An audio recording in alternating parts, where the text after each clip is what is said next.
First, though, let's talk about that big aid package and what is going to happen next. We bring in our Rick Newman for that. Rick, we talked a little bit about this yesterday. And hey, Merry Christmas. How in the mood are you? It doesn't seem like much has really moved. I mean, the Democrats are more than willing to boost those stimulus checks, but it doesn't seem like there's broad agreement beyond that. So are we just in a stall for the foreseeable future? It depends what Trump is going to do. He basically reasserted himself, said, look, I'm still here. I'm still president. So now we're waiting to find out with regard to this relief bill and the government spending bill. Trump never said he was going to veto it. He just said he wanted bigger stimulus checks and he had some other objections. So the big question is Trump going to sign this bill or is he not going to sign this bill? And we need to point out that ordinarily, if the president does not sign a bill, it becomes law. But in this instance, because Congress is adjourning, if Trump does not sign the bill, it dies. So, so Trump is keeping everybody in suspense, which I think is exactly what he wants. And Washington now spins around Trump. He's the axis around all of this chaos at the moment. So we wait to see what he's going to do.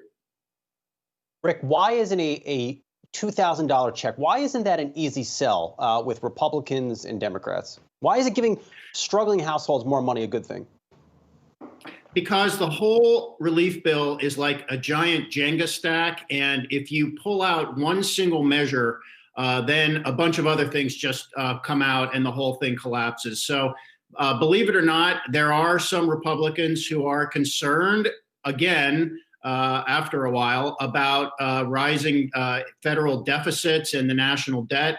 And they say this is just too expensive. And by the way, another thing going on here is economists say if you want to add more relief for Americans to this bill, the better way to do it is through bigger unemployment benefits, because that would actually go to the people who have lost their jobs and are hurting more, whereas the stimulus checks just go to everybody who earns less than, I think the threshold is $90,000. And some of those people are working and doing okay. So you can't just take one thing out of a bill that, or add one thing to a bill that took 8 months to negotiate and expect the whole rest of the bill to remain intact. Everything is connected to everything else. And not only that, Rick, but the aid bill is attached to the omnibus bill, the government spending bill, the budget bill, effectively, right, for the U.S. government. So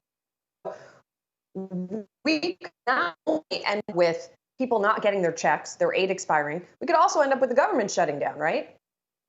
Yeah, the world may cease to exist by next week in Washington terms. So the first thing that happens is on Saturday, the unemployment aid that was in prior bills, that ends. And then on Monday, if Trump doesn't sign this bill, the government will have to shut down for lack of funding. And oh, by the way, Trump also vetoed the defense spending bill. So Congress is going to come back to Washington next week and see if they can override that veto, which would be the first veto of Trump's first override, of Trump's presidency. So it is not going to be a quiet holiday period. Yeah, definitely not. All right. Thanks to our favorite Christmas elf, Rick Newman, for joining us Bye, today. guys.